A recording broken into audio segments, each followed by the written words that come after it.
Jesse. What up, Jason? Hey guys, I'm Jason, and I know I look like a hipster, but it's inaccurate.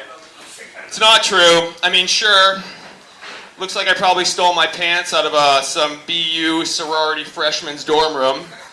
It maybe looks like I beat up a 16-year-old Japanese emo chick for these glasses, and yeah, maybe my V-neck's so deep that you can see the top of my pubic mound. But I've never been to a basement punk rock show in Alston, and my girlfriend doesn't have herpes. That she didn't contract from me.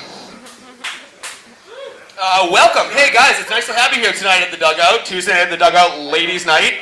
Girls, back there, girls. Ladies' night at the Dugout, half-price roofie colada cocktails. So, ladies, I want to see you drink up because, I'll tell you right now, these sexual assault charges ain't gonna file themselves. I can pretty much speak for every guy here tonight when I say that I hope you drink that roofie drink fast, because I'd probably have a hard time looking at myself in the morning if I thought you were going to remember what's about to happen to you tonight. Oh, come on, guys. I start sex the way a SWAT team kicks out a motherfucking door. You think I was going to go easy on you bitches? So, on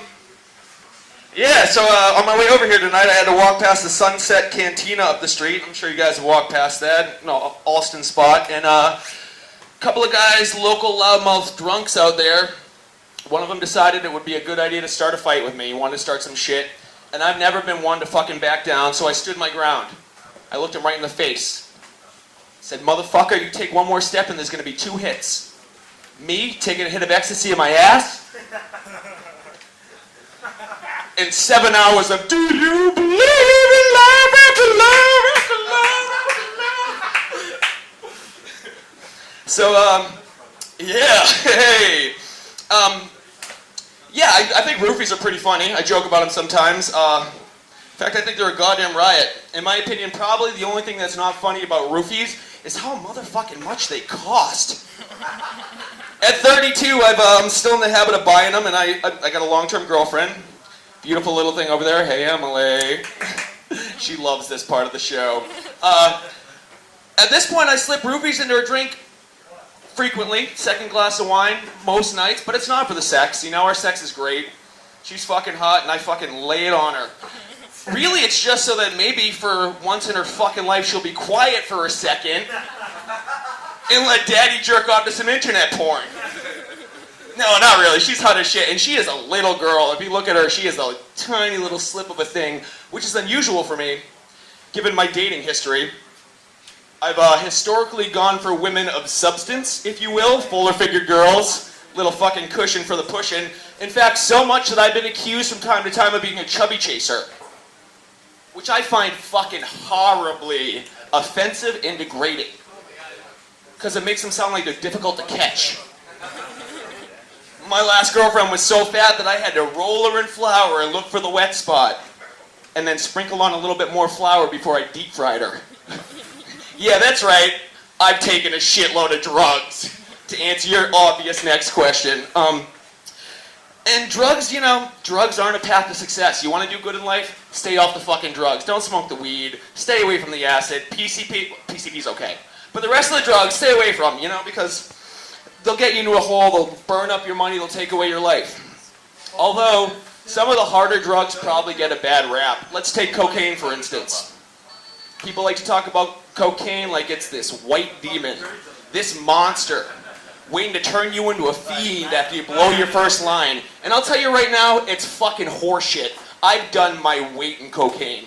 And I'll tell you right now, that shit ain't addictive. I mean, granted, I'm really fond of the smell, but addictive? I wouldn't say so. I mean, when it comes to addiction, there's a fine line between a mirror and the end of a rolled up dollar bill. And, it took me some work to get my life together. I had to get off the drugs. So I started a 12-step program, which I found really helpful. It's okay, you can give me a little applause. Yeah, I got my life together. Don't be shy. It was sort of untraditional. I mean, most people call my 12-step program a half a case of beer. But going through every one of those fucking steps every day sure helped get me off the drugs. If I thought that drinking to get myself off drugs wasn't a fucking recipe for disaster, I had to be on some serious motherfucking drugs. And you know what? There were some earmarks along the road. There were some points that I should have paid attention to.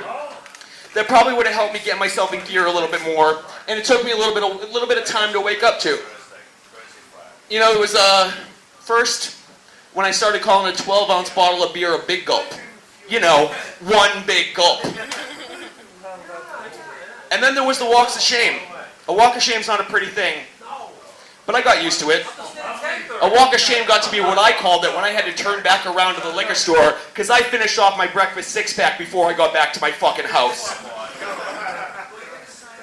And then there was that time that I woke up so hungover I just wanted to shoot myself in the face. And my ex-girlfriend saw me crack open a fifth of tequila and take down half of it in one long chug. And she said, "Honey, are you trying to drink yourself to death?" And I was like, "No, stupid, I'm drinking myself back to life!" Speaking of hangovers, that word pisses me off. I mean, how pretentious do you have to fucking be to call a hangover not drunk yet? Pretentious motherfucker. And you know, like, it got bad, and bad got worse. And I finally had to come to grips with myself. I had to look myself hard in the mirror in the morning and realize that I had a problem. Because I started calling pissing myself the alarm clock. My name's Jason Swinton. You can follow me on Twitter at ham_tornado, where I'm available for emergency babysitting, bar mitzvahs, and I'm a fucking unparalleled au pair. Give me a call. I entertain children.